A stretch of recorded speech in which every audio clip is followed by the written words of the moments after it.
এই যে কবর, কবরে যাইতেই হবে।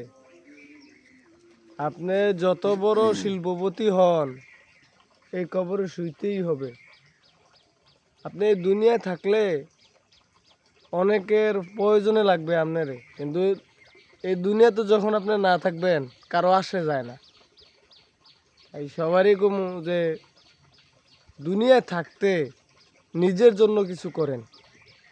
ছেলে সন্তানের জন্য, পরিবারের জন্য তো সব কিছু করতেছেন কাজ কইরা, তো আপনার জন্য কি করতেছেন? দিন শেষে তো আপনার জিরু। নামাজ পড়েন, রোজা রাখেন, আল্লাহর হুকুম মাইনা চলেন, নিজের জন্য একটু হলেও কিছু করেন।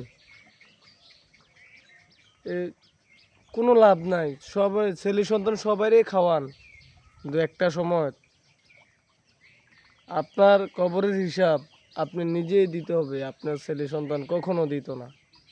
তাই সবাইকে বলবো যে আল্লাহর হুকুম মাইনা চলুন। এই দুনিয়ায় থাকতে আপনার নিজের জন্য কিছু করুন। এই দুনিয়ায় থাকতে জান্নাতরা কামাই করুন। জান্নাত এটা আল্লাহ তাআলার, কিন্তু আমরা এই দুনিয়াতে থাকতেই আল্লাহর কাছ থেকে আমরা জান্নাত চাইয়া নেমু। আল্লাহর জান্নাত যদি আমরা এই দুনিয়া থাকতে যদি অর্জন করতে পারি, তাহলে পরেকাল আমাদের জন্য সুখ আর সুখ।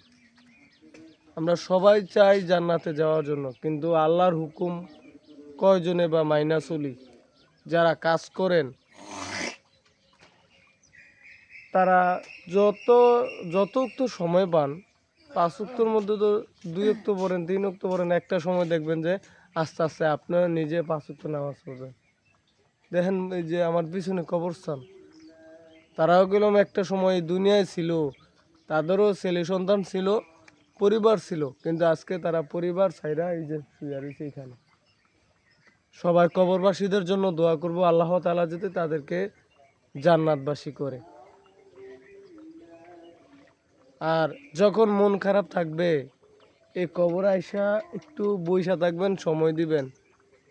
কবরের মানুষ দেখেন, তারা চাইলেও গেলাম এই দুনিয়া আইতে পারতো না। এই যে রাস্তা দিয়া কত মানুষ আসা যাওয়া করে, কিন্তু তারা মুখ দিয়া বলতে পারে না যে দাঁড়াও, আমার কবরে কষ্ট হয়। কেউ কইতে পারতো না, আপনি নিজেও কইতে পারবেন না, বা আমিও কইতে পারতাম না। তাই সবারই অনুরোধ করে বলবো যে এই দুনিয়ায় থাকতে কিছু করেন আপনার নিজের জন্য। বশিকপুর কবরস্থান করলাম অনেক বড়, আমরা অনেকেই কবরস্থান নিয়ে বড়াই করি, টাকা পয়সা নিয়ে বড়াই করি, এইসব ভালো না।